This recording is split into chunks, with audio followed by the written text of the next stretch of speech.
this place, as well as the ones for whom it remained just an unfulfilled dream. To cut the long story short, I realized that my tryst with these red bricks cannot be valued just in terms of money. You cannot prepare a DCF model for a magical experience. The first thing that IMA does to you is to make you humble. You enter this place with castles in the air, with this inflated sense of ego about your IQ, and then realize that this place gives every outlier a run for his or her money. You feel elated when you answer 90 out of 20 quiz questions correctly, only to find that 6 of your batchmates have aced it 20 on 20. You study till 4 a.m. in the morning in your syndicate rooms, and when you return to your dorm, you feel crushed when lights are on everywhere. You eventually find your own place under the bell curve and become comfortable in your own skin. And certainly, grades aren't everything, and in fact, maybe nothing.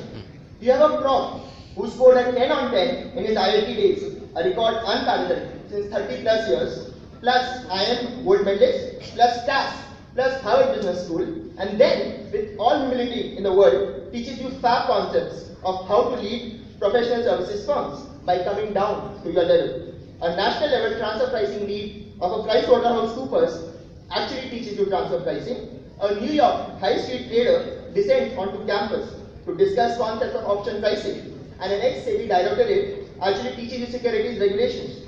You find that this unassuming personality who teaches you about the surge of dopamine and serotonin in the brain and coaches you on how to prime customers in the course of his marketing sessions is actually a walking encyclopedia. IIT Kanpur, IIM Ahmedabad, University of Texas Austin, London Business School, and yet so humble. You realize that the professor who is teaching economics in such a lucid style actually sits on very highly powered RBI committees and brainstorms on issues that affect millions. Your infrastructure sector professor is actually on the board of leading infrastructure companies. The professor who is teaching you corporate governance is on the board of leading PSU. The list can go on and on. It's really mesmerizing. Coming to people who meet so many gems in the course of this 1 year that these relationships seem priceless. Peers as well as alums. Peers who've had such a rich experience of 10 years. You suddenly realize at an alum reunion that this person heads Axis Bank, the other one heads Saint Gobain, and the other one Reliance Infrastructure, and so on and so on. You meet a snooty FMCG territory manager for a particular vertical and start the conversation, telling him that you know his India head as well as his Southeast Asia head. And then this guy kind of gets grounded and sees you eye to eye. This is the power of these red bricks. 60% of Indian CEOs have passed through these portals. You accept LinkedIn requests only when you see red bricks in the photo background.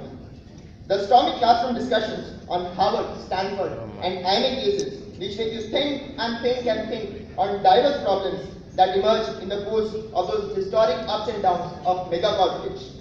The perspectives brought in by peers as well as professors are simply amazing. It sometimes hits the ego. Abhi ye mujhe kyun nahi chamka ye logic? Says the subconscious mind, only to surrender to the larger intellectual task of the people around. You do Yog Nidra and meditate on the banks of the Narmada, and at 3 a.m. in the Gir forest, amid sounds of lions and leopards as part of one creativity course.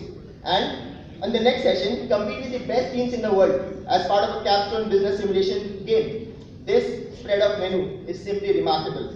You realize that it's not Ram Raja, and that therefore all shades of black, white, and grey exist. You learn to handle friends as well as foes with Elan. It certainly makes you much stronger. You work on your startup CH of Hotel so much that you become synonymous with the buzzword entrepreneur on campus. You have a 2-year-old daughter, Dhwani, who is so neck deep in love with this place that she refuses to say adieu. There's a lot more to this place which cannot be expressed in qualitative and quantitative terms. To me, IIM is just a silent prayer come true. Thank you.